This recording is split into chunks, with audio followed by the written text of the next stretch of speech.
video you will learn if the click was made by the manual user or the script.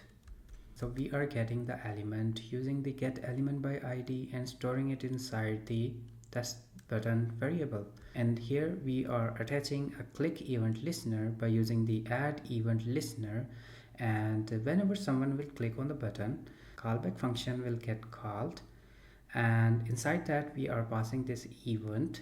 And event is just like it allows the properties and different methods to get access.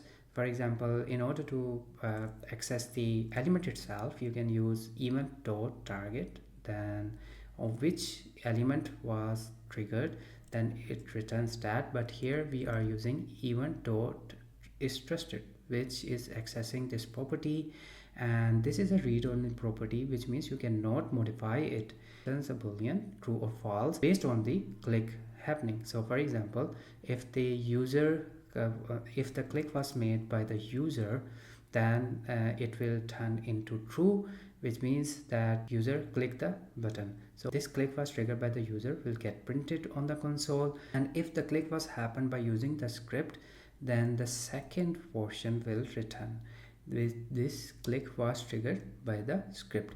And here we are programmatically triggering a click after 2 seconds by using the set timeout, and inside that we have test button dot click. And whenever the script will run, and if you try to click the button, then what will happen, within the 2 seconds, if you click on the button, the first one will get printed, which is this click was triggered by user.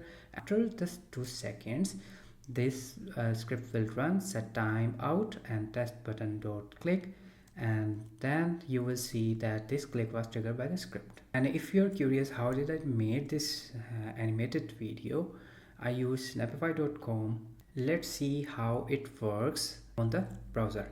And here is the script, and if I click on it, then the click was triggered by the user, and after the 2 seconds the click was triggered by the script. If you look into the Google and type, like for example, Facebook accept all friend stack overflow, then this is a real issue, that you will see that JavaScript to accept all the friends. So this is like a bulk operation that can be performed even on your website. And not only that, but you will find that there is also a LinkedIn script for bulk operations, bulk unfollow.